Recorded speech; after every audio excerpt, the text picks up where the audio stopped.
Right, it's live now, Chair. Thank you, Janet. Thank you. Well, so, good evening, everyone. Welcome to the Children and Young People's Scrutiny Committee. It's Wednesday, the 9th of July. I'm Councillor Parsons-Hulse, the new chair of this committee. And it'd be really helpful if you can keep your microphones switched off just until you want to speak. If you want to raise your hand in the chat, usual stuff. If I do miss anyone, if you could just let me know, because I don't think I can see everybody on this one screen. And if you do need to leave early, as well as if you could just leave us a message, then Janet can pick that up, and we can make sure that we've got the right times. Okay, so I'd like to welcome any new members and any members of the public as well. If you're with us this evening, you'd like to get the papers, if you just pop onto the Calderdale Council website, you can search in the calendar there for the papers for this evening, and welcome. Okay, agenda item number 1, substitutes. Do we have any substitutes this evening, please? We do, Chair. We've got Councillor Beach is substituting for Councillor Izzard, who sent her apologies. Councillor Riveron is substituting for Councillor Foster, who has sent their apologies. Councillor Durrance is substituting for Councillor Tremaine, who has also sent their apologies. And we've had apologies from Mr. Degott and Chief Superintendent Brown. That's great. It certainly is holiday season, isn't it? Thank you, everybody who substituted. Yeah, we really do appreciate it, because without subs, it can mean that the meetings aren't quorate. So thank you. Okay, so members' interests, item number 2. Just to remind members, if you've got any pecuniary interests this evening, has anyone got any interest? I can't see anybody indicating. Thank you, members. And admission of the public, can I just please confirm that everybody is allowed and nobody is excluded this evening from attending this meeting? There's no exclusions, is there? Okay, item number 4. Minutes of the Children and Young People's Scrutiny meeting held on the 5th of July. I'm not sure we've got many members actually who were there. Sheila, I think you were there. Have you got any comments or anything you'd like to oh, Councillor Durrance as well, you think you were there? Yeah, no, they seemed fine to me when I read them through from my memory. Okay, thanks a lot, Sheila. Councillor Durrance? Good, brilliant. Okay, so we've got a proposer and a seconder. I'll propose them, and Councillor Durrance, thank you for seconding. That's great. Let's move on. Okay, deputations. Now, this is a slightly new way of working for Calderdale Scrutiny Boards. However, it does mean that members of the public do have an opportunity of speaking at one of our meetings. As you can see from the papers, that there are a few guidelines that they need to follow. So, for example, all deputations need to be submitted to our scrutiny office by 12 o'clock the day before the scheduled meeting. So yeah, if you do know anybody who would like to come along to one of our meetings, I think it'd be great if we can get more public engagement. I think it would certainly it would elevate the scrutiny as a role. People often get onto Facebook and make all sorts of comments, and they don't actually know that we exist. So yeah, if there's anything you can do to invite people, that would be great. Okay, Michael, Ben, would you like to say anything about deputations, as it's a new thing? Not anything in addition, Chair. We haven't had any for this meeting, but I think members of the public, particularly when there's a matter of some public interest or controversy, will take the opportunity to come in and have their say. It works very well from my observations in other councils, such as our neighbours Kirklees, who've been doing this for a number of years. That's brilliant. Yeah, I agree. I think it does definitely work. I've seen it work in other areas as well. So let's move on. Our most substantive item for this evening is the domestic abuse review. can I just check that we've got Councillor Riveron with us this evening? Yes. I had a few technical problems, but I think I am here, yes. Okay, so yeah, the next piece of work is domestic violence review. It was done across party, and I have to say, I'm quite alarmed to hear that on average the police are still getting 15 referrals every day about domestic abuse here in Calderdale. It just really accentuates how important this piece of work is, and I'd like to begin by thanking the team of the five councillors led by Councillor Riveron, who've worked together to make sure that this review was thoroughly investigated.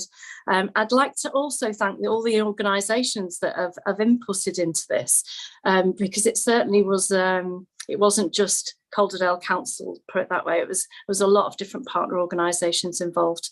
So yeah, I'm aware from being a member of the Working Party in the last review that we did in 2019 that Calderdale really is a trailblazer in this field, and we work together with the Hub and develop a domestic abuse strategy that other people are actually looking for guidance from us now. So I was really pleased to see that this piece of work was happening.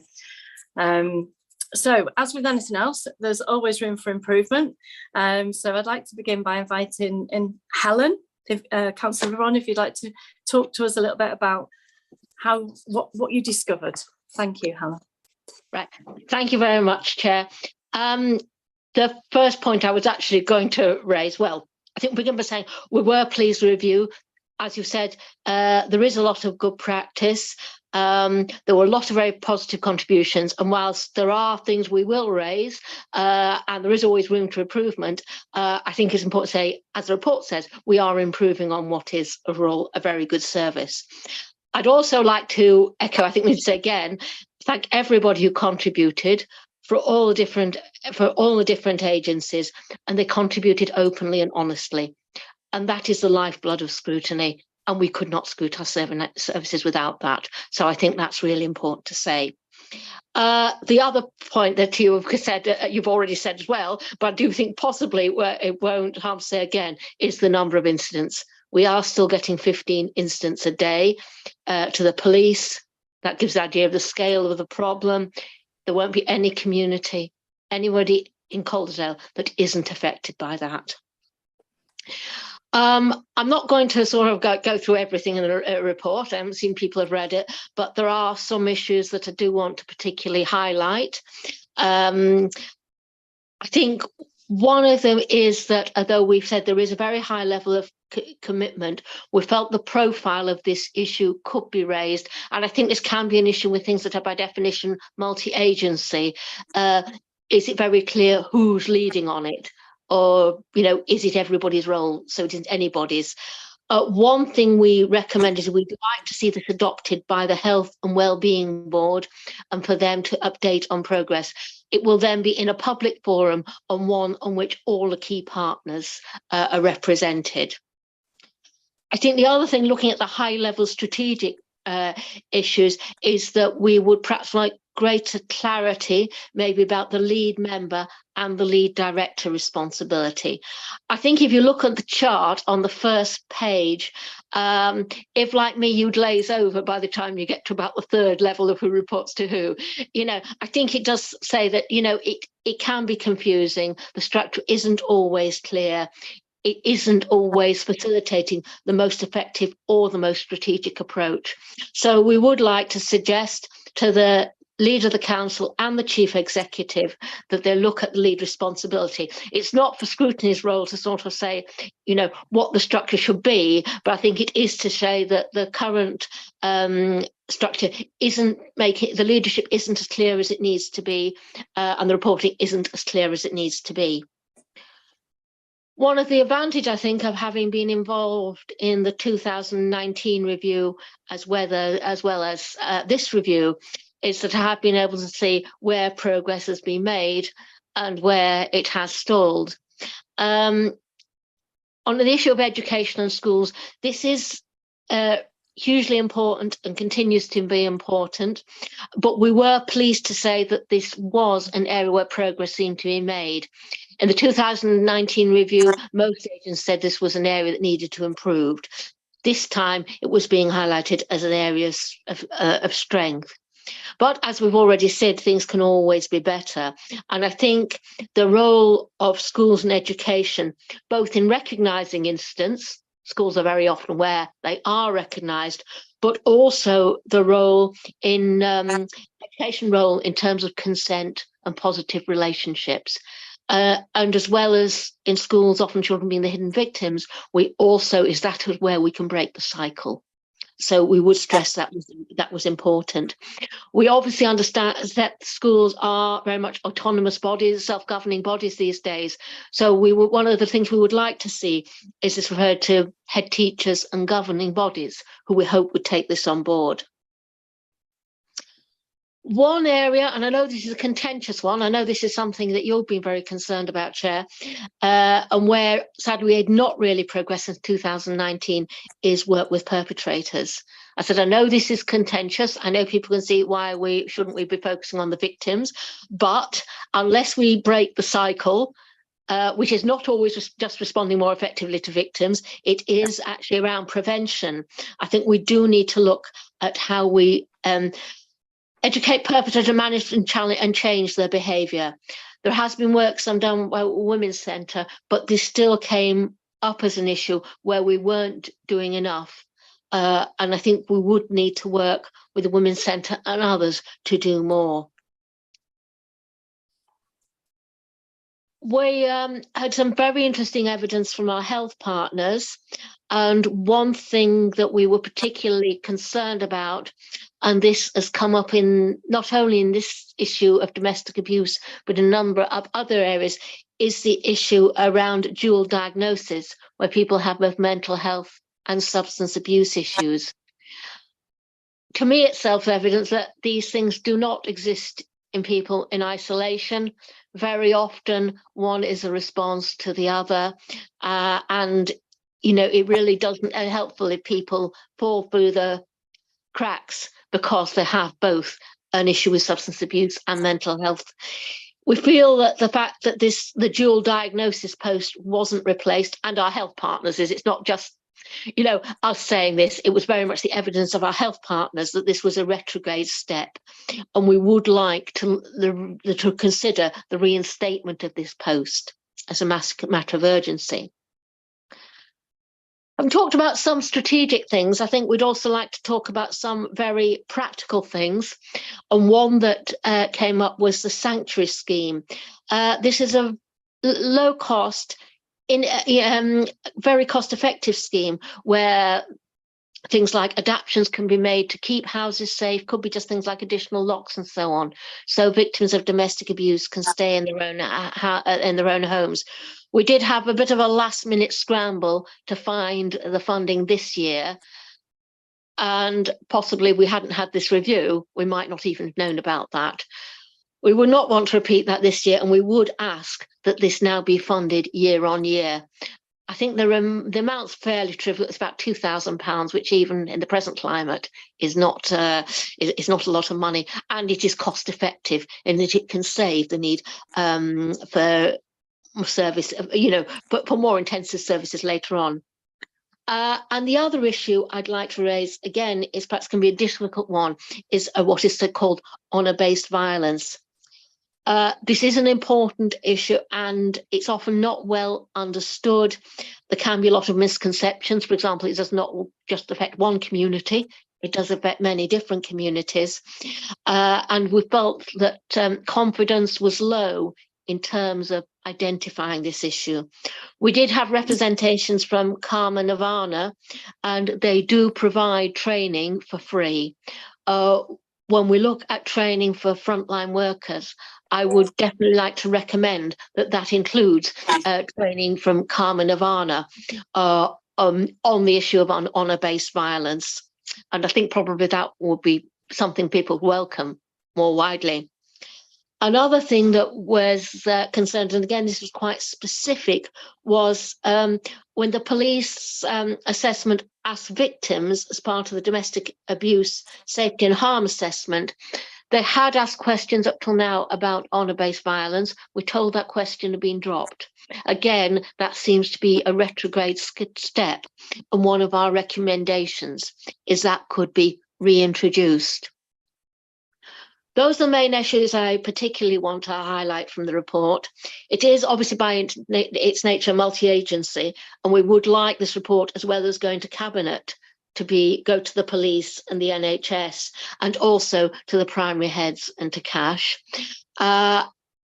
I think perhaps the other thing I would just like to add is that I did feel this scrutiny in a day or half day can be a very effective way of getting a full picture.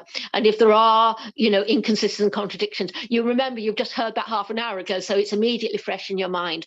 And I did think that it was an effective way of getting a snapshot of where we are, what we're doing well, and where we could improve. And I must finish by thanking a lot of people have been thanked. I really must thank the excellent support we got from our scrutiny officers, from Mike and Ben and from Bella, who left just as we were finishing that, but made an excellent contribution in pulling this together.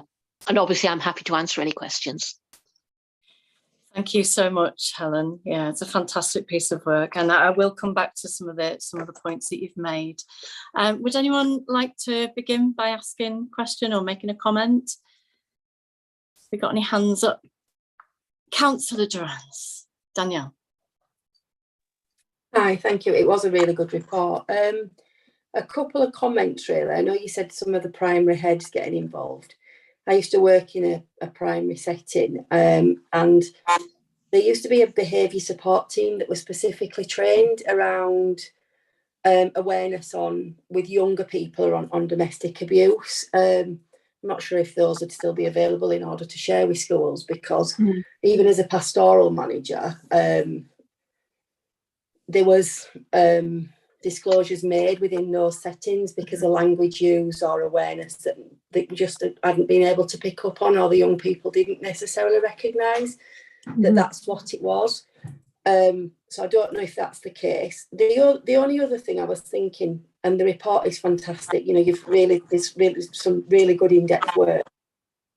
I just wondered if it had come up or not around young people in relationships themselves that are experiencing domestic abuse, and if anybody within the youth team had kind of engaged with some support within that, because it might not necessarily be schools that pick up on that. I mean, we know a lot more about gaslighting abuse and things now, and I think young people are in a lot more relationships as they move through secondary school. I just wondered if that was one of the considerations throughout the pieces of work, as well as recognising it within their homes and within their parents and things, but actually within their own relationships and how they could seek further support if they were experiencing it within their own relationships. That's brilliant. Thank you so much, Danielle. I don't know this area well enough, but I know behavioural support units over in other areas definitely have specialist teams. Julie, would you like to, can you comment on Danielle's questions? Yeah, if I can just come in, I think it'd be helpful to cover quite a number of issues with schools and how they're responding to domestic abuse. There is an agreement through a child protection online monitoring system we have, which is called CPOMS, that you might have heard used, that we are able to share information in real time with schools around domestic violence incidents that may have happened the previous evening, for example. So when they come in the morning, they know what's happened and they can respond sympathetically and with curiosity and support for that young person, and make sure that they can be aware of how that may have impacted them and their behaviour during the day.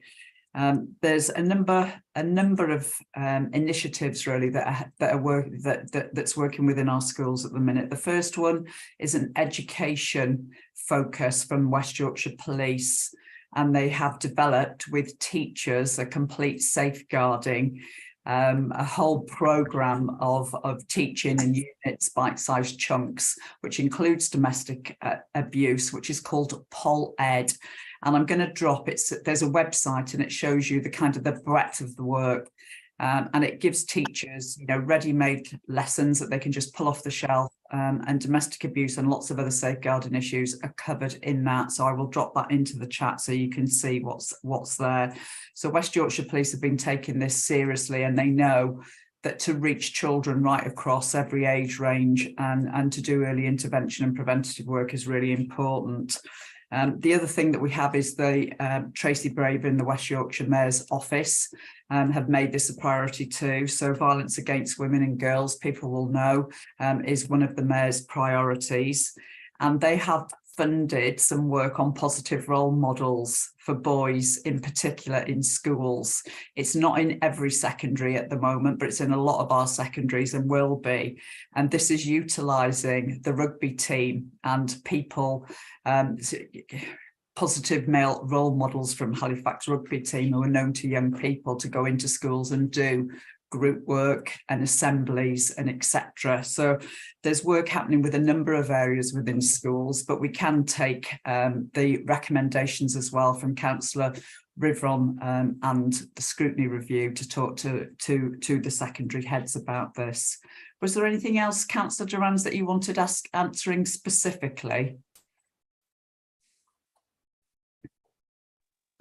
I don't think so. I haven't looked at Pol Ed, but I had heard about it. Does that also include, I guess, young people in domestic abusive relationships themselves, or is it based on parent relationships as such? I mean, I can have a look. The only other thing I was going to say is I know there's 15 crimes reported a day. I think it's and it's not a question, it's just a point. It's the people that are not reporting, I guess, that schools need to be most aware about, or, you know, that undercurrent of it becoming normalised in the home and children not knowing that it's absolutely not. So, yeah, but that's not a question, it's just a thought, really. Thank you. Yeah, that's fine. The mutual respect issue, I think, is really important, and it is being covered in schools a lot. But I will drop the Pol Ed link in for everybody in the chat now so that you can see and have a little look at the content. But that mutual respect from young people to each other and between parents is really important. So yeah, we'll drop that in the chat for you now. That's really helpful. Thanks, Julie. It's great to see that there is more work going on. It's definitely lifted the profile of this, and these type of reviews definitely do that, don't they? Can I just ask Sheila, would you like to come in next? Yeah, I think Julie's partly answered some of my question. I thought the report was fabulous and gave us a really good overview of what was happening, and it was you know, I fully support the recommendations, and particularly the one about supporting the perpetrator, you know, to break the cycle and everything. But one of the things I was also pleased to see right at the end of the report was the fact that children witnessing domestic abuse were also being classed as sort of abuse survivors. But what I didn't get a sense of in the report is what might be done differently for them. Being a retired teacher now, I'm aware that for younger children, especially, some of the impact of what they might witness might not come out for years. And, you know, is that information passed on? You know, you use CPOMs to contact schools if children have obviously witnessed things, as you've just said. But, you know, if a child moves school, does that go with them? It's sort of getting a sense about what happens about that, really. Yes, it does. Yeah, the CPOMS record will move from school to school, and I think almost every single school in Calderdale is using CPOMS now. And obviously the knowledge about the whole family situation is really important to make sure that the teachers and all the other staff in school know what children are you know, dealing with at home, whether it's domestic violence, whether they're young carers, if there are any additional needs, that they are getting the support that they need, and that communication and information sharing is there. So it is passed, Sheila, from school to school. Thank you. Thanks, Sheila. I'll just follow on from that. who could tell us little bit more about Operation Encompass? Would that be you, Derek? Because that kind of follows on. Is Operation Encompass part of your work? No, it's not directly, so I'm probably not best placed to provide an update on it. But what I can do is, if it would help, I can get a briefing note produced and forward it after this meeting. Yeah, it'd be really useful just to, because I'm aware, are the police not able to be here this evening? Is that right? Yeah. Yes. Chief Superintendent Brown couldn't make it and sent his apologies. He did say, however, if any one of the panel would like to visit the police station, he would arrange for them to walk through the domestic abuse arrangements in the police station. So that's an offer that he's prepared to make to any members of the panel. That's great. Thanks, Derek. I know last time, do you remember, Helen, when we went over and saw the hub? Yeah. I just found it so fascinating. It was just amazing, absolutely amazing to see how well they work with other agencies and ourselves on a daily basis. They have a meeting, correct me if I'm wrong, Alan, but they have a meeting every single day looking at the cases from the previous night. I mean, that is just, that is really, really, really well done, because I had no idea that was actually going on. So I'm yeah, it'd be good if people do want to go and see what goes on. We attended one of their hub meetings. Obviously confidentiality agreements are in place, but I found it really useful to see how they actually work. So yeah, thanks for that, Derek. That's brilliant. Ian, would you like to come in? Thank you, Chair. I think Julie has shared the detail, but just to add a little more meat on the bones of Operational Encompass, effectively what that does is that the police colleagues, if they're called to a domestic incident, will make sure that it's discussed at the daily meeting, but also that the school is informed the following morning that there may be a child that's witnessed a domestic abuse incident, so that teaching staff and support staff can make sure that they accommodate and support that child's need, bearing in mind they might be turning up with clearly emotional distress in terms of what they've witnessed. So it just makes sure there's a bit of extra support wrapped around that child as they enter the school day. That's brilliant, thanks. Yeah, I can't help but I want to ask another therapy question. Is family therapy actually offered to these families, or even one-to-one therapy? Because the impact that this obviously has on a child is huge, and the quicker we can nip it in the bud before it escalates in their mind does appear to me like something that would be really useful to do. Or is it more sort of informal support within the school, and are we expecting the teachers to hold that? Can somebody answer? Yes, it just depends on, I suppose, the seriousness of the situation and what's going on in the family home. As Ian has just said, there is a domestic abuse group that meets every day that are looking at the needs of the children who are victims in their own right now under domestic abuse legislation, as well as adult victims, and gathering all the information and making sure they're getting the support that they need. If the domestic abuse situation carries on, that's when children's social care services will step in. Those children may deem to be in need.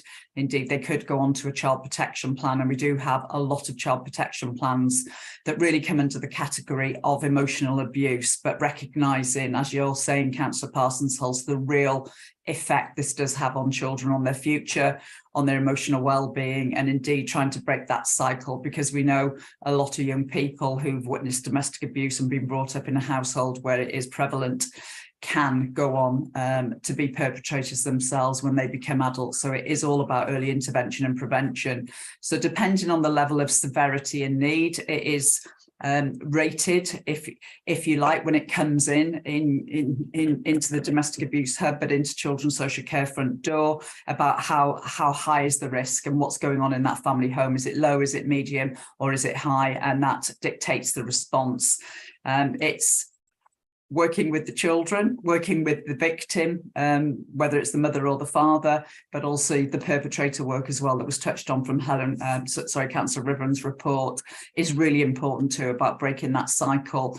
It just depends on who's involved and what's going on. There could be family therapy for the whole family, but normally it'd be work with the perpetrator and work to support the family as well, to see whether that change is possible, whether the children and the victim can remain safe within that family home, or whether they need support to actually leave that situation and have a fresh start, sometimes with changed accommodation and a refuge, etc.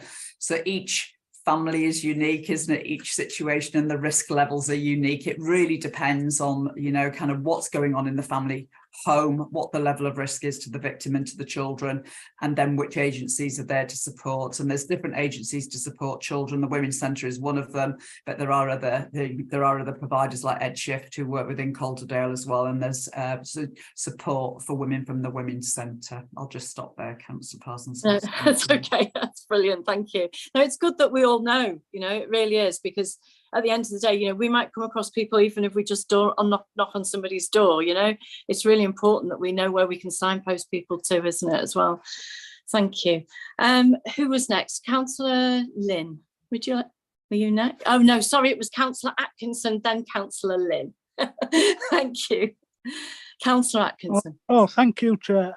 It's just a quick point around, I mean, obviously we don't want anybody having to suffer these sort of horrific home lives, but if that does happen, how many people move into Calderdale to get away from bad relationships, to try rebuild their lives, and when they do get here, what is provided by Together Housing and the council together in terms of support and grants and buying furnishing for a house, to try and support them as they move forward? Yeah, that's a good question. I just don't know whether did Together Housing, is it worth, or the council providing a sort of insight? I remember that Together Housing is very much involved in this whole process. They are very much one of the partners, and I'm sure, well, Jenny's nodding and so is Julie, but they're definitely involved. So would somebody like to tell us about the housing component? Yeah, I'll come in about the housing component. We are very lucky in Calderdale that we have our own refuge. Obviously that's at a secret location, but not all council areas have a refuge, but we do have a refuge with a number of places there for women and their children. Sometimes it's not appropriate for them to stay in Calderdale, and sometimes we will look for a refuge outside of the area, and our refuge does take women from outside Calderdale as well, so it is a wider resource. We do have a lot of other housing support that's provided from the council, from our housing team, and Heidi Waters, that people will know, who's been to Scrutiny before, who's our head of housing for the council, is very actively involved in this, in the delivery of supported housing for victims.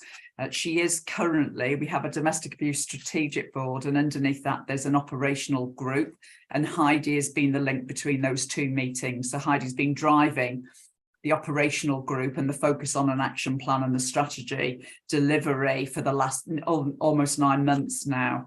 So we've got both the council housing side, and we've also got Together Housing, and as people have already said, we're a really active partner and also attend the domestic abuse strategic board, and are very proactive in terms of their support for victims and offering them alternative accommodation.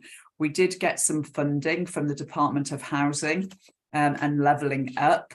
We got around 400,000, and that has been sustained over the last couple of years. And the whole focus of that funding was to increase the support and the availability of supported housing for victims, in the main women who are wanting to flee from their partner and have somewhere safe to stay. So we have been able to expand with our housing team, working very closely with Together and with the Women's Centre about putting support into tenancies.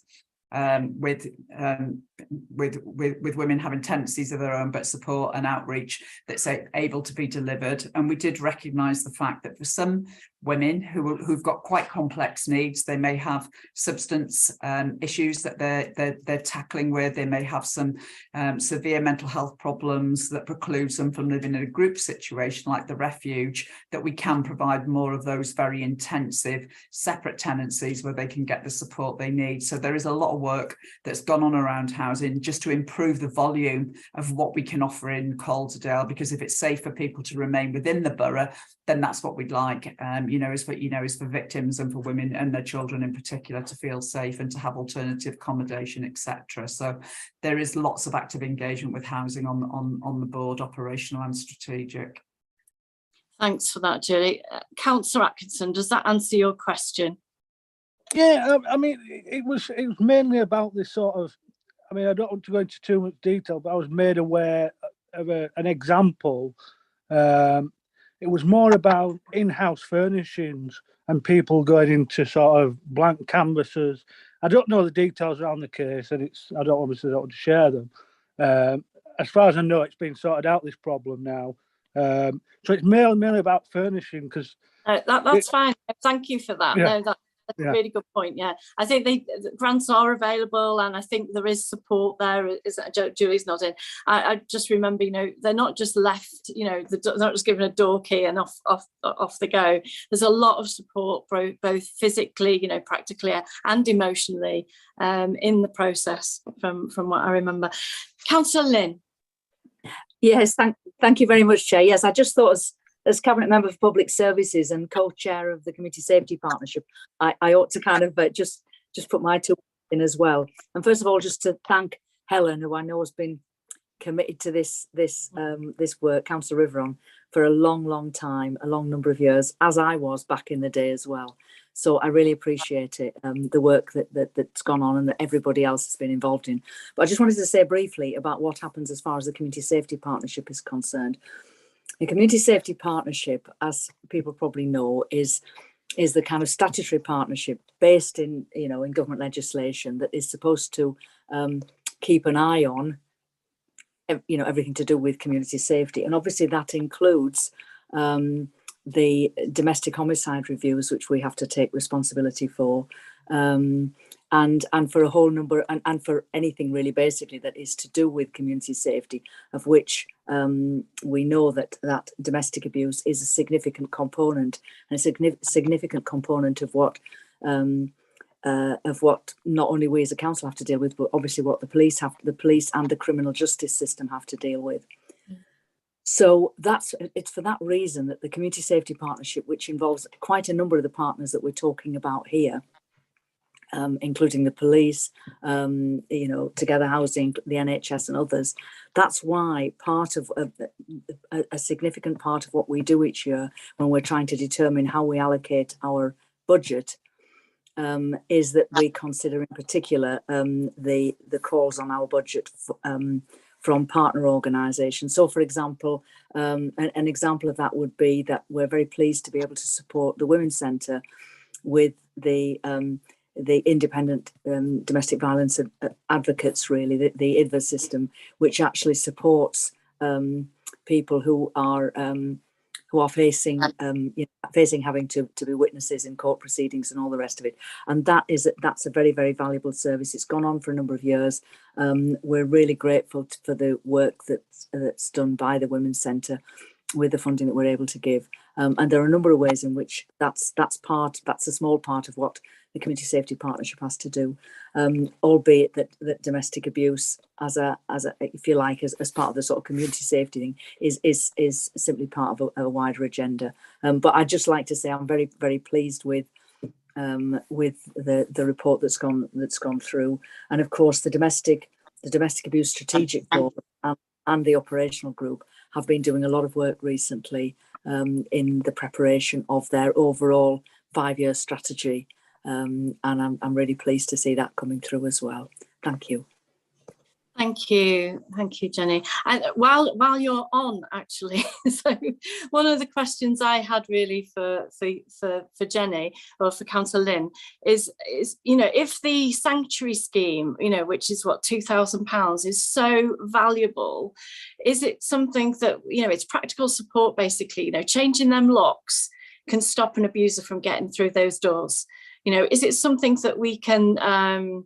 It's not very expensive. It's £2,000. Is it something that we can maybe support in the future? I've got Derek's on the call here, but I'm quite sure that if this is a recommendation of this report, then I'm quite sure that's certainly something that we'd be pleased to look at. Okay. Can I come in, please? Can I come in, please, Chair? We've already had discussions with Adult Services. Right. The sanctuary scheme, and I'm really pleased to say that there is ongoing funding for it to continue. That's already been confirmed a number of weeks ago, so that recommendation will be met. Thank you. Yeah, thank you so much. It just makes so much sense. I mean, everyone can see that, can't they? It just makes sense for us to have that. It's just a really useful part of the jigsaw puzzle. Okay, has anyone else got Councillor Durans, you think you were next? Am I okay to ask another question? Yes, you are. I just wondered what was available for men who were experiencing domestic violence, because I know the Women's Centre are great and I'm not sure about other local support, so I thought I'd ask. Is it the White Ribbon Project? Does somebody... Is that local? Yeah, could somebody want to talk about that a little bit? I'm just aware that there is one.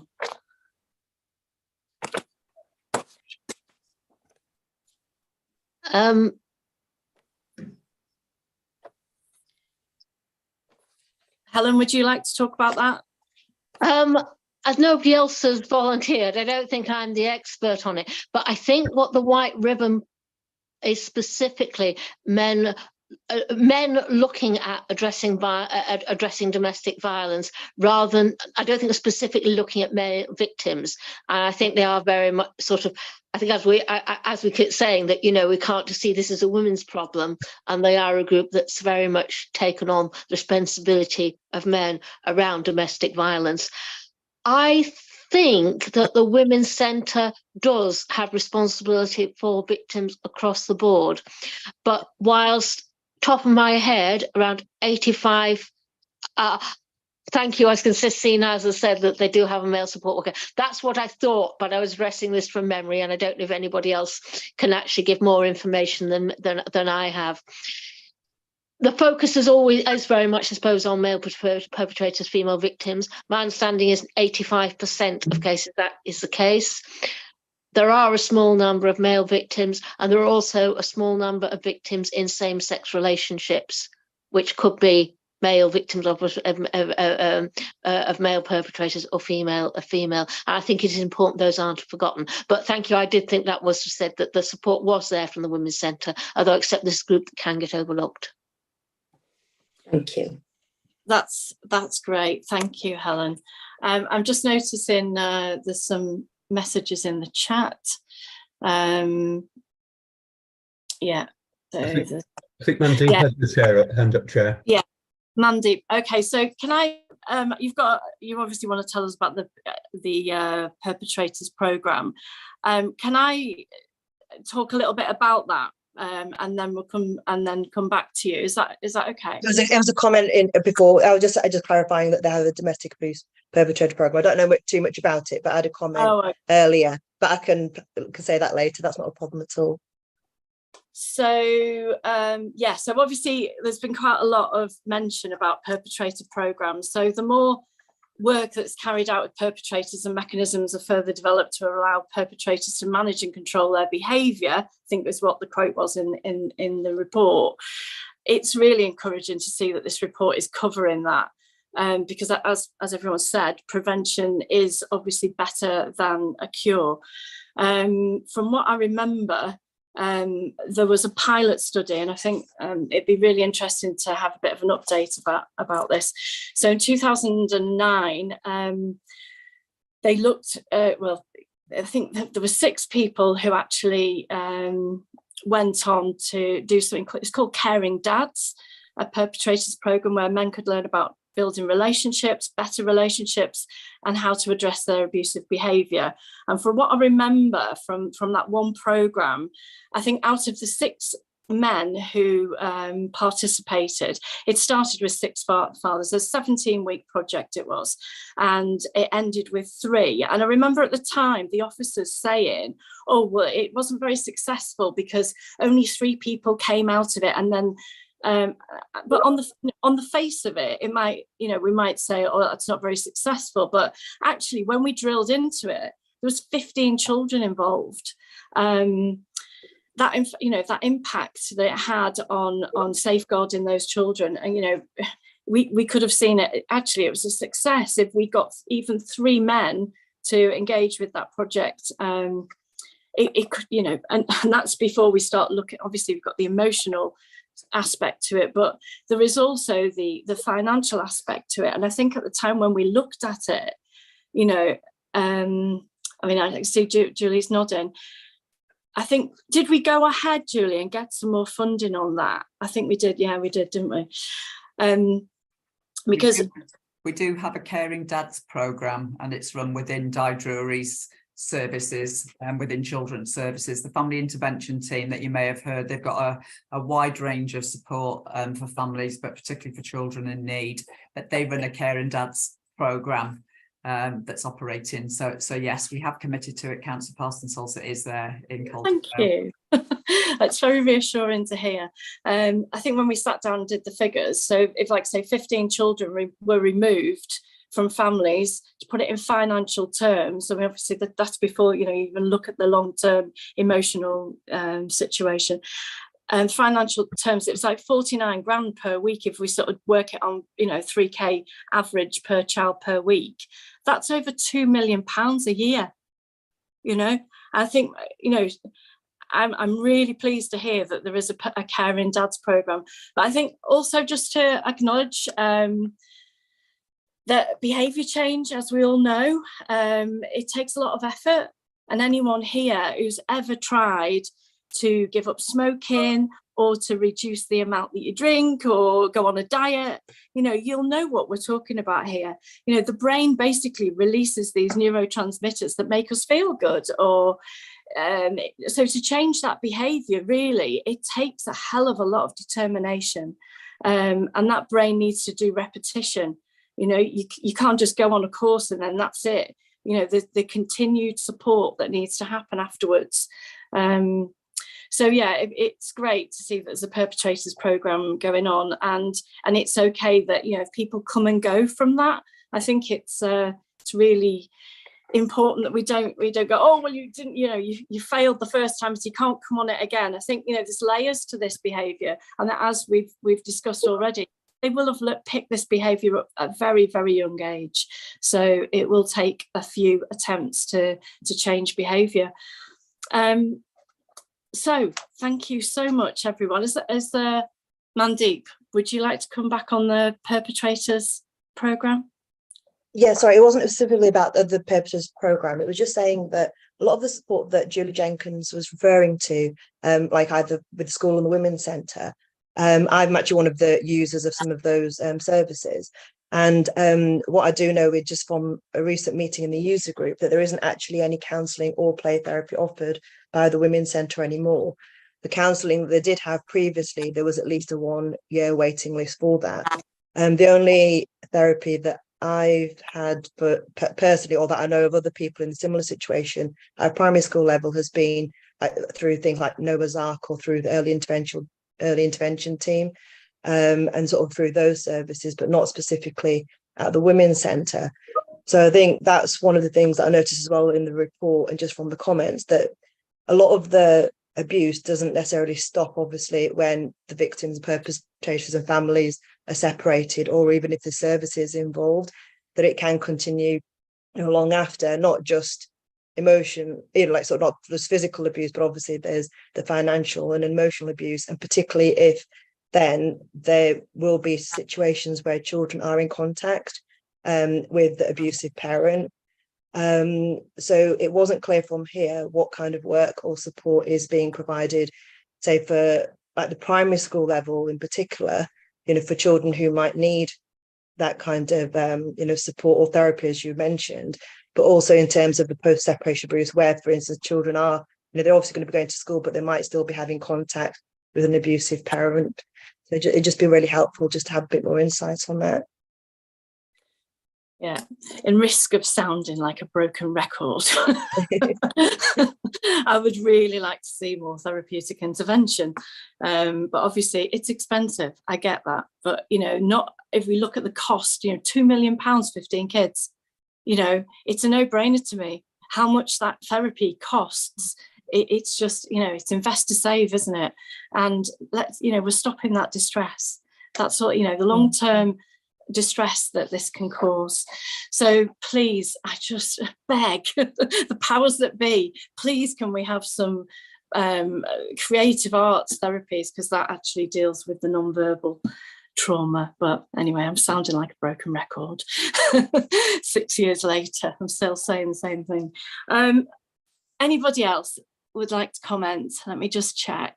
I don't think we've got anybody else. Right, okay.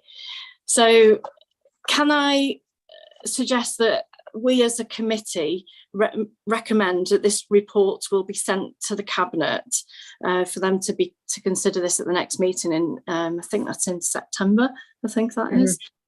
As the chair of this committee, I'll also be writing to West Yorkshire Police and to the NHS, just in hope that they will take on these very clear and pragmatic recommendations that have been made by this panel.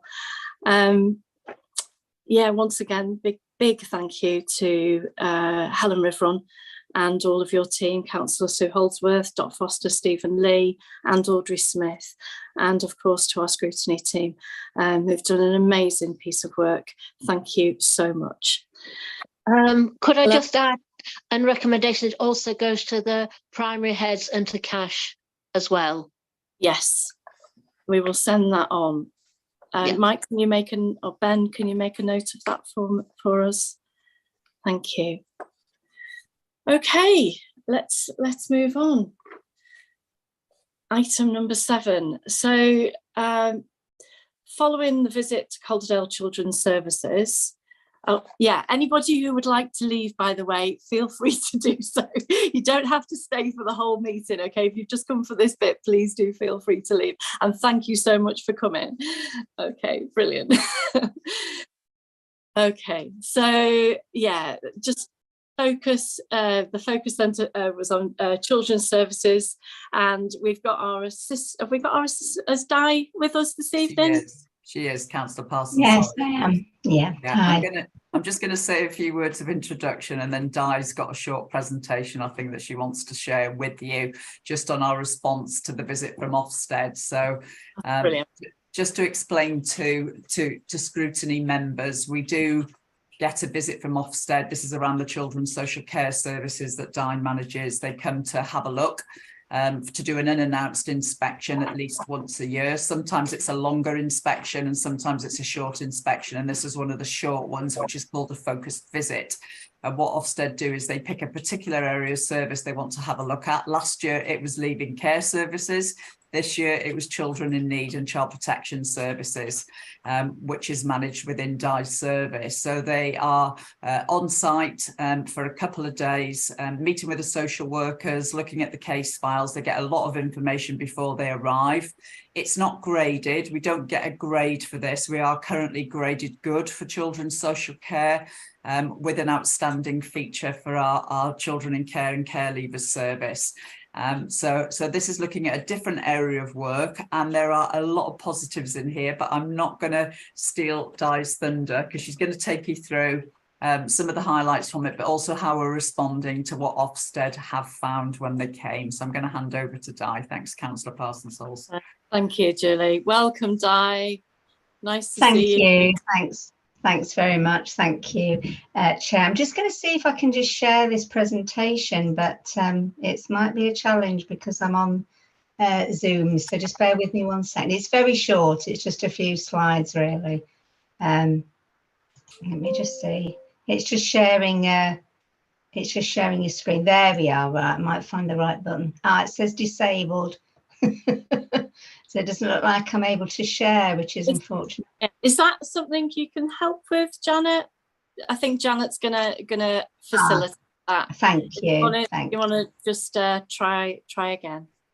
Thank you, Councillor. Just because easy if I could just share this, but otherwise, right, might be doing it now. What do you want to share with us? There we are. Sorry, it's just coming up in a minute. Right. Hopefully you can see that, can you? Yeah, we can see that. Yeah. All right, lovely. Okay. So yeah, just as Julie was saying, just wanted to share with you a few highlights from the Ofsted Focus visit. It's a fairly short report and it's published obviously on Ofsted's website. So it's a public document and you can Google it. If you Google Ofsted and Calderdale reports, you'll find it. Hopefully colleagues and members on the call have got sight of the report and have had a chance to have a look at it. So yeah, they came to us for 2 days in May, and as Julie was explaining, the focus was really, if you like, the bulk, I guess, of our key social work, which is around children in need, children needing help and protection. So children subject to child in need plans, child protection plans, children in court proceedings, and what we call the public law outline, which is the PLO, which is the stage before we get to court proceedings. They also looked at children's case files. They looked at assessments, their plans, some of the contacts into the front door, so the whole range really. And they were also interested in how we were listening to the voice of children and how we were gathering views and feedback from parents also within our work. So they looked right across the service. They had a good look at our family intervention teams. Our family intervention teams work within our early help and intervention, but they do a lot of targeted work with families, particularly around child in need. They're doing a lot of very intense work, regular contact with families 2 or 3 times a week or more, and providing a lot of that support to help really help families move on, if you like, away from sort of a statutory intervention. They looked at our locality teams, which is what we think of our normal social work teams, our qualified social work teams, doing that more complex work, and they looked at the disabled children's teams. Are you seeing the slides okay? Is everyone okay? Yeah. Yeah, good.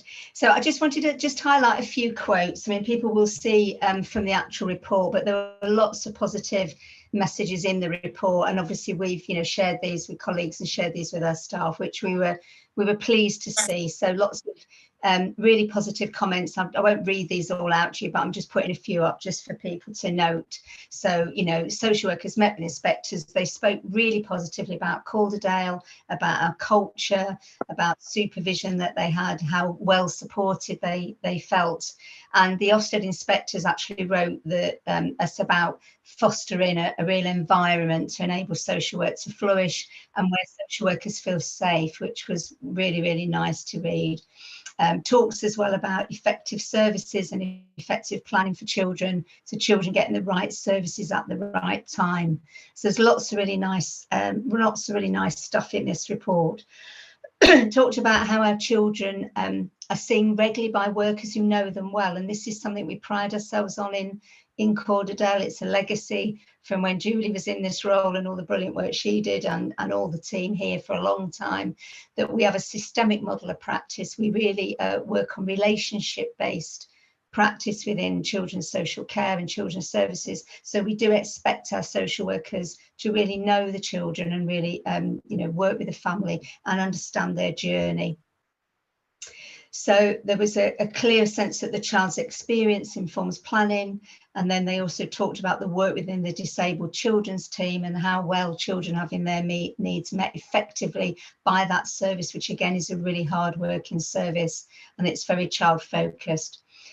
Talked about recent social work assessments, identifying need or risk appropriately, leading to multi-agency plans that are helping social workers to ensure children's circumstances improve in a timely way. So we were really pleased to see a lot of these comments, full of them really, in the report, which, you know, again is a bit of an affirmation really that our services at the moment are in a place where they need to be, that, you know, that we are confident that we have good children's services and good social work services at the moment for our children. So we've had that validation back. They had a good look at our family intervention team, who they said, you know, providing this bespoke support, intensive support to families. That is quite a unique model. You don't get it everywhere else. And we're very proud of our family intervention teams in Calderdale and how closely they work with the social work teams. And we have strong social work oversight from qualified social work managers of the work that they undertake. But they are working with some of our children at Children in Need. And this is a model that the government is looking at following the Josh McAllister report and the report you'll have heard, the government response early this year, Stable Homes Built on Love. So they are looking at models where family support teams who are not necessarily qualified social workers are holding more, if you like, child in need cases. We're already doing that in Calderdale and doing it very well. Ofsted came in with a critical eye to look at this. The lead inspector had not looked at Calderdale before. He was a bit sceptical on our first discussions with him, but he came away really, really impressed. And I know he's followed up subsequently with Julie, putting other authorities in touch with us, including Leeds, who do a lot of brilliant work already, to look at our model. And I've got some other authorities, including Kirklees, coming over to look at the work we're doing in the next few weeks. So we are really rightly proud of our family intervention team, and they're getting some really good outcomes for children. More about supervision, and which is so important for social workers to feel safe, that supervision is reflective. You know, social workers have got good access to supervision. It's regular, it's supportive. And then they also commented, amongst other things, on our workforce development offer. So we've got a comprehensive training offer for our social workers and our family support workers, and that again helps them feel you know, trained, supported and skilled in the work that they do. So the last couple of slides, Ofsted obviously highlighted an area for improvement for us, and they always will, and we know we always need to improve. So we've got a continuous service improvement plan. You know, we never stand still. We want our services to be outstanding in every aspect of the work we do.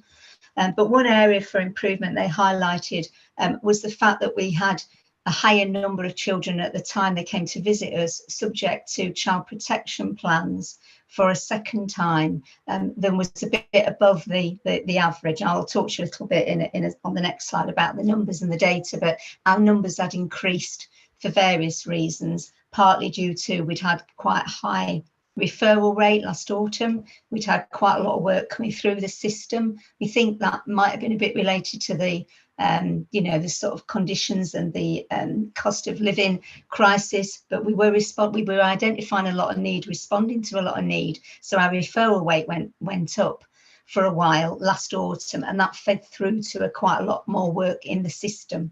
So when they came in early spring to visit us, you know, that rate had been a bit higher. So they highlighted that in the report, and what they talked about was they gave us, this is a direct quote, area for improvement is evidence of sustainable change when decisions are made to end our involvement with families or step down from child protection to child in need. And what they're saying is, you know, we need to ensure that those children are not coming back subject to statutory procedures. Again, we don't want children subject to repeat plans. It's not helpful for families. It's a very intrusive process. And what we need to do is when we do step them down, we need to make sure they've got really good, strong support. You know, again, this is, you know, with our early help colleagues, with our statutory partners, with our teams around children, you know, in communities as well, that we just need to make sure we're embedding the change. And some of that talks about, I know we've just been talking about domestic abuse work. Well, we know domestic abuse forms the majority, you know, of our referrals to social care and the work we do. So, you know, it is about how do we think about sustainable change in that arena, and also in terms of neglect. So it just explains there that inspectors found, you know, more children subject to child protection plans and repeat plans than we normally would have, and they felt this could relate to over-optimistic decision making when we close or de-escalate cases. That's what they talked about. So just finally, what we're doing and what we've done to address this. So this is the area that of Ofsted have given us to really think about. And when they come back to inspect us again, which are likely to be next year, we know obviously they look at this area again. So just to say very quickly, we'd already identified this as an area for ourselves. So we look at our performance data closely every month as a management team. We'd already seen that rate increasing. So we'd actually started doing some audit work around that in February. And the audit work, the QA work, where we audit a series of cases and all the managers are involved in that, it helps us understand, you know, some of the decision making, but also we're looking to say, are those children on the right plan now? Are they safely protected? You know, is the right work at the right level, and are we addressing things correctly? And we did find at that time, you know, most of those children, the vast majority of those children who were on child protection plans needed to be on those plans, but we were moving those plans forward, you know, either where risk was getting more serious and families weren't responding to our help, then they might move into the court arena or to public law outline. But obviously some families where we're making progress, we're looking to step them down. So as I've just explained, around March time, and certainly when Ofsted were planning to come to visit us, the data was showing that we had about 31% of our children subject to repeat plans. This is repeat plans ever. So it might mean that actually they've been subject to a plan, might have been years ago, or it might have been in another authority, but it's the second time that child has been on a plan. We've done a lot of work to try and grip this already, and just to give a bit of reassurance that the 1st of July 2023, our performance data, our chat data, show that we're now down to 19%, and that's 19% of all the children who are subject to child protection plans. So that's, we've got 340 children in Calderdale subject to child protection plans at the moment. Just to give you some sort of comparison and understanding what that means, our statistical neighbours who we measure ourselves against, their rate is around 24% at the moment, and the England average is 23%. So as long as we are in that normal range, you know, we are doing as well as other people. We're not doing, you know, worse than other people. In fact, at the moment, we're doing quite a bit better, but you can see how that's changed that figure quite dramatically.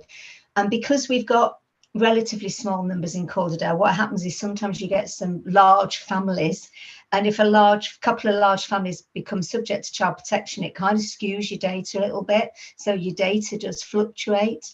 But what we do is we keep a very close eye on this. What we talked about earlier this year, even before Ofsted came, and we've implemented this, is a kind of what we're calling a pause process. So when we have assessed the child, when it's come through the front door and we've done our initial assessment, before we straight away say, right, this child needs to go on a child protection plan because there's a number of risks here, the managers in our assessment teams are having conversations with the conference chair, who was the last conference chair for this child, to really talk about, well, you know, what did we do last time? What worked? What didn't work? Could we do something different? Do we need to be a bit innovative?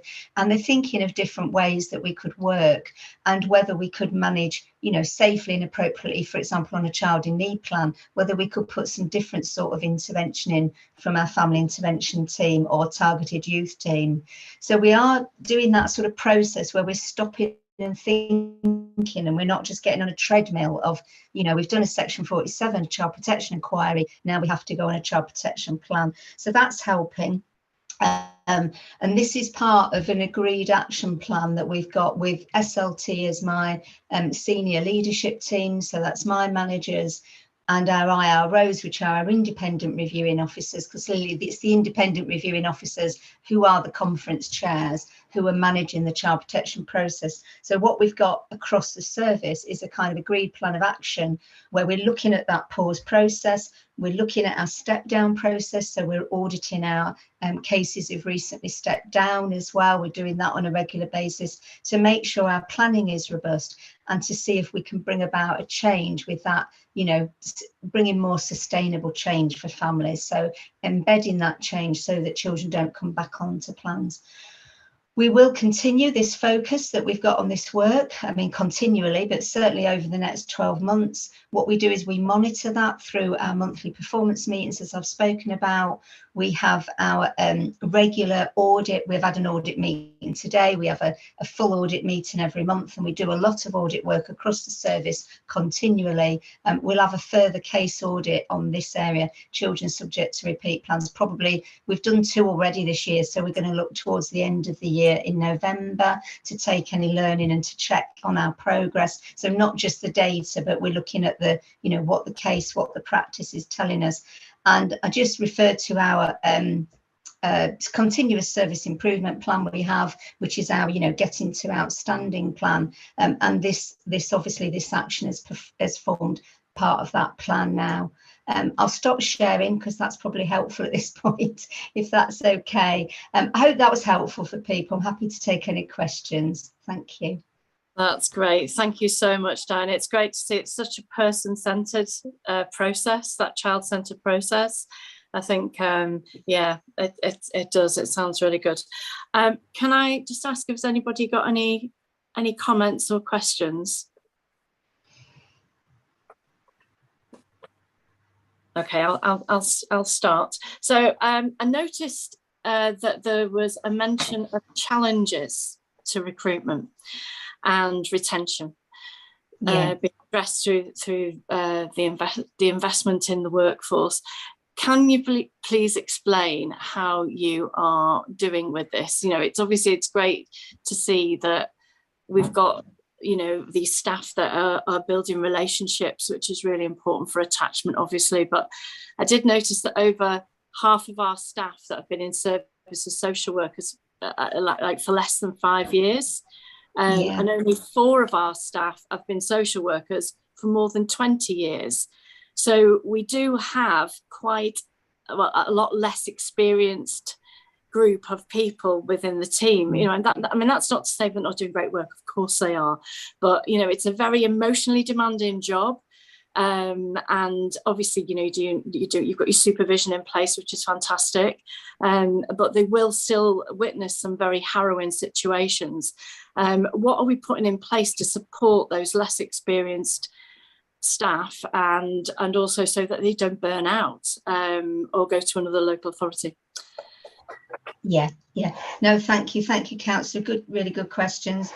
We did quite a lot of work on recruitment and retention over the last year, and I've been in post since May 22, so just over a year, about 15 months now. But what we did is we worked with our adult social services colleagues last year on recruitment and retention. So we had a joint programme of works. Obviously, it's a big concern in adult services too. I would say it's a national problem, as you know. So the national context, like a lot of public services, children's social care is no different, and adult social care, we have struggled to retain our most experienced staff. And you're right, the social workers coming in tend to be, you know, the less experienced social workers. So we've got a big cohort of less experienced social workers that we're having to support. As part of the work we did with adult social care, we were able to secure support from the council, which we were so grateful for a bit of a salary uplift. So we uplift particularly those starting salaries for new social workers and some of the salaries at the lower end. We'd had a market supplement in place, and like a retention allowance in place for a long time in Calderdale for our most experienced staff that really brought us similar to the level of other authorities. And what we did is we confirmed that, so we've put that actually into their salaries so they know it's not going to be taken away, and so they've got a bit more security.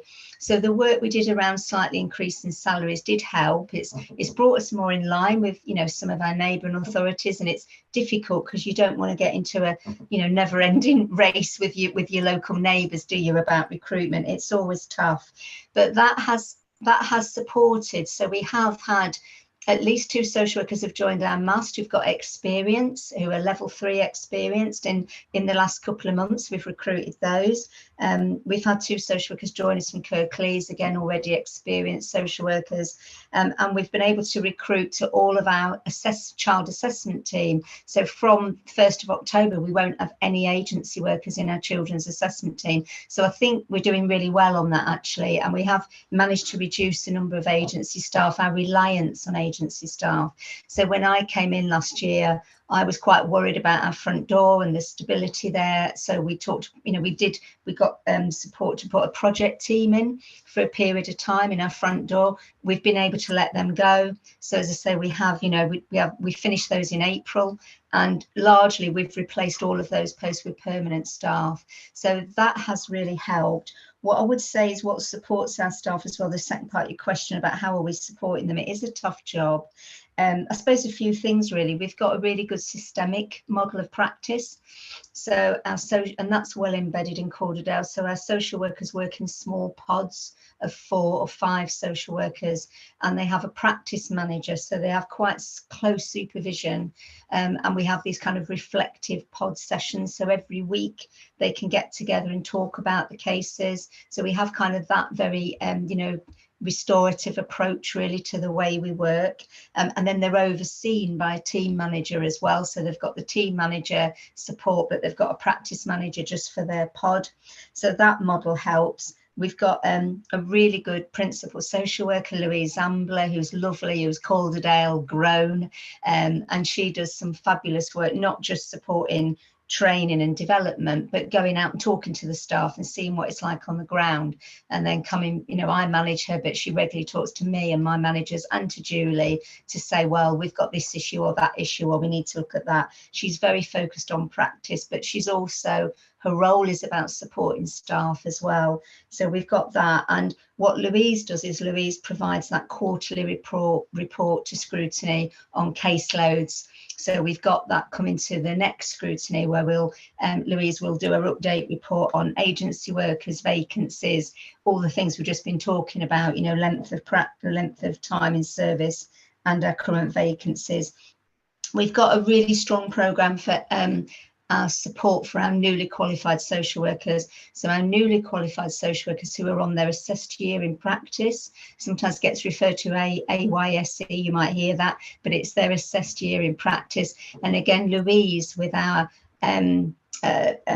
our practice managers and our coordinators for practice training, our practice coordinators, they put in a really enhanced programme of sort of induction, but also early training and early support, and checking in actually with them. They are on protected caseloads, so our new social workers don't have as many cases as obviously the more experienced staff. So we cap the more experienced staff around 24, and we look for our newly qualified to be on probably about 16, 14 to 16 cases, no more. So they have a smaller caseload, obviously, and that's gradually built up with them. And then they've got access to lots of support and supervision and reflection time. And I think that was kind of borne out, in some of what Ofsted, reflected that back to us as well. Yeah, that's really helpful. I think you've answered a few of my questions if one answer. Okay. So, one of them was, who supervises the supervisors, but Yes. you think that, you've got pods and it's all very supportive, and it goes up as well as down, doesn't it? So yes. it's really, that's good. Yeah. Oh gosh, the other thing I think you answered was about, and I just like to, I was really shocked when I sat and looked at the agency staff figures. I thought, oh my goodness, how did we end up there?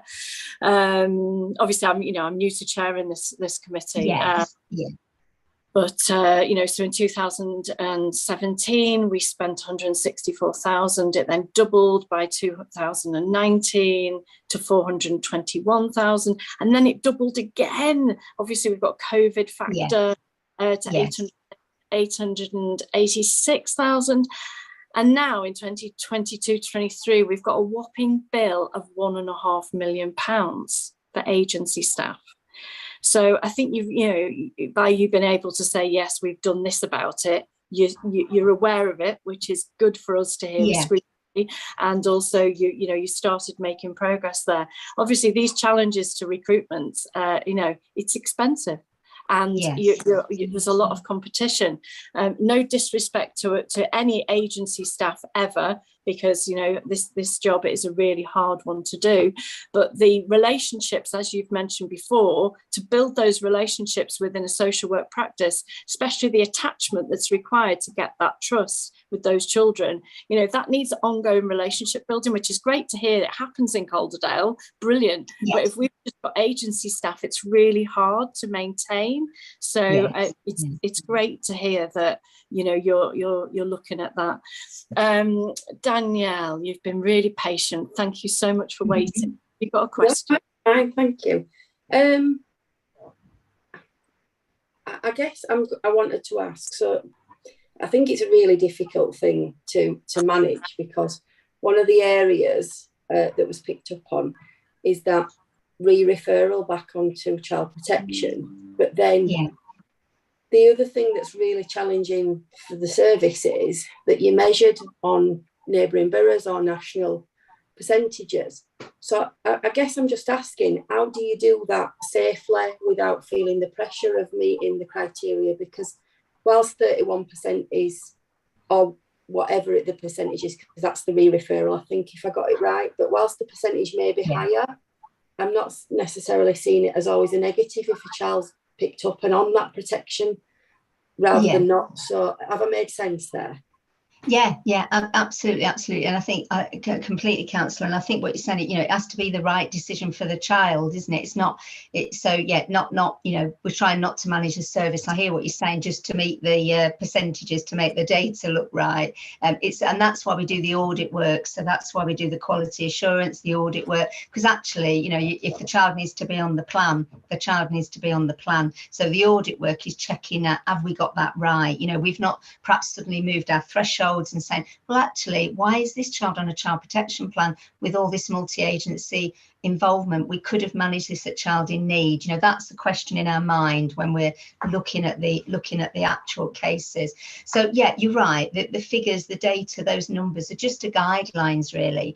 What tends to happen with Ofsted is, you know, that I suppose they have a sense of what the normal range is, you know, for authorities and authorities like ours. So if ours suddenly does go up quite a bit, if they're coming in to inspect us, obviously they're going to look, you know, more closely at that area, and it's going to raise the question. And I think, you know, and it's good. We're happy to have that challenge, and we're asking ourselves that question, you know, have we got too many children on child protection plans? And actually, if we've got children coming back on plans, you know, are our interventions effective? Are we doing the right thing? You know, and I referred earlier to the issue of domestic violence, because it is, you know, it is overwhelmingly one of the main factors that children get referred into the front door, overwhelmingly, and also one of the main reasons why children are on you know, on child protection plans. So we know we're doing a lot of work, you know, strategically, aren't we, together and with our partners across the council to tackle it. And, you know, and that's right, we need to. Because what happens with some of the families that we work with, there might be an issue about domestic violence, and we do a whole lot of work to try and obviously, you know, protect the child and help that family to try and move on. But what happens is sometimes it might be a different partner comes into that family, you know, somebody else comes into that family life, and, you know, often it is the man. I know it's not always, but, you know, quite often it is. So a different male might come into those children's lives, and that's where you've got that heightened risk again. You know, sometimes it's substance abuse, obviously, sometimes it's other things, it's sexual abuse and it's neglect, but we do have a pernicious problem here, you know, around domestic abuse. You know, so that is one of the, and that might be one of the reasons why we're seeing quite a lot of, you know, kids come back onto plans as well. But that's why the work we do has to be a whole range of work. And you're right, it's about getting the right, you know, getting the work right for that family and that child, and then, you know, stepping them down from a child protection plan when the time is right and not too soon, because I think that's what Ofsted was saying to us as well. Sometimes don't be in a rush to step the work down, you know, make sure it's embedded and make sure the change is embedded. So that's the kind of going to be our focus. Thank you. Okay. Thanks for that, Diane. I'd just like to follow on from that. On your slides, you said that there was a 12% drop, which has been achieved over the past few months. Could you just expand a little bit about how you achieved that. I mean, what interventions were so fantastic that, or how did that work? 12% is quite a big leap. What did you do? It is a big drop, I think. Yeah, and and this is what I said. The data can fluctuate, so I'm not going to say that that's going to stay at that level now, because I think what will happen, we'll probably see over the next few months that it'll rise up again. So it's almost like a bit of a swing, and I think sometimes what happens is, we'll those of us that work in this field know, sometimes when you've had something like an Ofsted inspection and it's highlighted an issue, it's almost like all the managers and the practitioners are very conscious of that. Do you know what I mean? And there's a bit like just slightly in the back of their mind when they're making decisions. I mean, we did say to our managers, and this was what I was talking about, the pause process. We did kind of wonder when children come through that assessment process, whether we were just too quickly sometimes going back to child protection. So we've had children subject to child protection previously, and then we do our assessment. We highlight this risk and concern, but depending on the judgment, the judgment around that level of risk, we could go to child in need, we could go to child protection, and sometimes that's quite a fine judgment. And I think sometimes there's perhaps been a culture with some of the managers, and sometimes you just need one manager making those decisions to make a swing, that we were perhaps just getting a bit too much feeding through to child protection. So I think just the conversations that we've had about that, and trying to get people to think a bit differently, we've already seen the change, we've already seen an impact, which is really welcome, because it shows it can be done. But what we've got to do is just, as I say, keep looking at it, keep monitoring it, and keep auditing it to make sure those decisions are the right ones. It also demonstrates that at the end of the day, this is a human issue, isn't it? Absolutely. And it's we're not always going to get it right. I think there's a lot of pressure on social workers. You've got to get it right. You've got to get it right. You've got to get it right. And actually, we've got to try different things, as you've said. And it's okay to say, look, we've tried this, it didn't work. And just to support the staff to make sure that they can carry on doing a good job. So. Yes. Yeah, that's brilliant. Okay, so I don't know if we've got any more questions from anybody. I can't see anybody indicating. I'm just flicking through. I just had one more question, but I don't know whether it's Jenny Lynn's left the call, I think now, hasn't she? I'm just going to ask you. I noticed that there's some plans to make council tax exemption for children leaving care. Maybe Julie, you might know a little bit about this. Or can I ask if we are planning to do the same for our foster carers, who obviously look after our children as well? We have made the decision. The Cabinet made a decision. I think it was last year actually, about that foster carers in Calderdale who live within the borough are exempt from paying council tax. It has gone down really well, which is great news. And at the moment, Di's fostering team have got more people being assessed to be foster carers for our children now than we had for the whole of last year. So that is really, really good news. We would like to consider it for care leavers, and we have had a visit from the Department for Education special advisor on care leavers called Mark Riddell. He's made a number of recommendations. So we are doing a report for Cabinet in October around a number of the aspects of that, including the council tax. But at the minute, care leavers pay council tax. A lot of them get exemption anyway, depending on the circumstances, the personal circumstances. But foster carers are already exempt, which is really good news. Hurrah! That's great. They work so hard, and we're grateful for what they do. Okay, so thank you, everyone. I think we've got a work plan just to look at. Could I ask Ben or Mike if you just fill us in a little bit on any changes on the work plan? Thanks. Yes, thanks, Chair. The main item that members hopefully are aware of, having seen the work programme, I'd like to draw members' attention to is that instead of a formal board meeting next month, Julie and her team have very kindly agreed to lay on a session for members to learn about looked after children, and I think are going to meet actually some of the frontline staff who work with the looked after children, with a view to enhancing members' knowledge of the processes and also getting a chance to talk to people who are experiencing working with the looked after children on a daily basis. And I think that will feed into quite a few of the detailed pieces of work that we've got coming later in the year on the scrutiny board. Members will also see that the work programme is pretty full, but obviously we do have the opportunity to add further items into the agenda as we go through. And finally, we're considering trialling a new model for items to do with education, whereby we're hoping to set up a informal working group to meet with Paul Tinsley from Julie's team to talk about issues pertaining to education, and hopefully then wrap them all up and have them in one meeting this year, rather than have piecemeal bits come into the work programme. We're trying to keep them, as you should see from the work programme, we're trying to keep things relatively themed and working out what sits well with other items so that members can really dig deep into those items. Thanks, Ben. Yeah, so that would be really useful, and also reducing the amount of reports that everybody has to write that are very similar. Who, I didn't notice whose hand went up first, Sheila or Helen? Helen, did you? Very, very quick one. I just wonder about the item around the issue around the meeting on looked after children, whether that might be able to be extended to substitutes and perhaps more widely, because we are all corporate parents. I don't know whether I'd be able to attend. I would certainly like to if I could, but I think as we are all corporate parents, it would be good if that could be extended more widely. Yes, we're planning to invite all substitutes for the Children and Young Persons Scrutiny Board.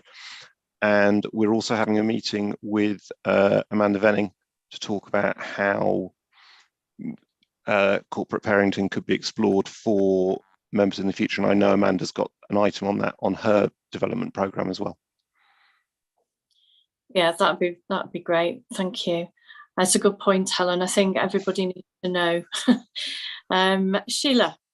Yeah, a couple of things. I've noticed the SACRE report is not on the agenda or the work plan at the moment, and I'm concerned it's getting left because it's not on up until April, and if it waits until after April next year, it'll be well over 12 months, if not about 14-15 months after the report was actually published, that it will be discussed, and the next one is due in the autumn. So I was just a bit concerned about that.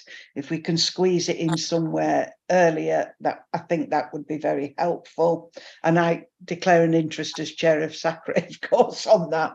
And the other thing is, I did raise with Julie and Ben about the possibility of having some information and discussion about, if you like, the impact of the recent teachers' pay awards on school budgets. I'm aware from former colleagues who are still in the profession that there is concern about the school budgets for next year, and the fact that I believe, the government has said, well, the local authority will make up any shortfalls, which I think the local authority would struggle to do, actually. So I think it needs some sort of wider airing about that. Thanks. Thank you. Mike, do you want to respond, or Ben, do you want to respond to that? I'm happy to respond to that, Chair. We are, and I think Sheila was copied into the email. We are liaising with Paul Tinsley specifically from Julie's team about this issue. And we are considering how we can work it into the work programme, because we realise that it's an important issue. And also with the SACRE report, one thing that we do very much want to happen, think needs to happen, is that once the report is published, is it will be circulated at that time to members, possibly with a view to if members having specific questions that they can then be put directly, so that it's a very focused item on the work programme. That's great. Thanks, Ben. Thank you very much. Okay, Mike. I just wanted to pick up on the point that Ben made about the education working group, and how positive it is now that you have a full set of co-opted governors, and we've got people, we've got governors and people with a lot of experience of schools and education. And I think it's really important that that group gets together and includes all those people and takes advantage of that knowledge. That's a really good point. Yeah, thank you everybody for all of your time. You volunteer, you come to these meetings, and you give your time freely. We really do appreciate it. Thank you. Is there anything else that people would like to mention about the work programme? No. Okay, thank you everyone for coming this evening. Thank you for all the officers and all the reports, and obviously a special thank you to Helen and the team. Our next meeting is the meeting with Julie, I believe. Yeah, and have we got a venue for that, Julie? It is going to be at the town hall, I think, Councillor Parsons Hulse, and Di's going to lead that with her team. I'm actually on leave that week, so Di's going to do that one, and I'm going to come to the budget one to talk you through the budget in October, hopefully with the new director for finance, transformation and corporate resources, who's called Becky, and please forgive me, but I've forgotten her surname, but I've emailed her to pop it in her diary, so hopefully we'll both be there. Becky McIntyre. Thank you. Okay, thanks everybody, and look forward to seeing you face to face next time. Thank you. Thanks everyone. Thank you. Have a good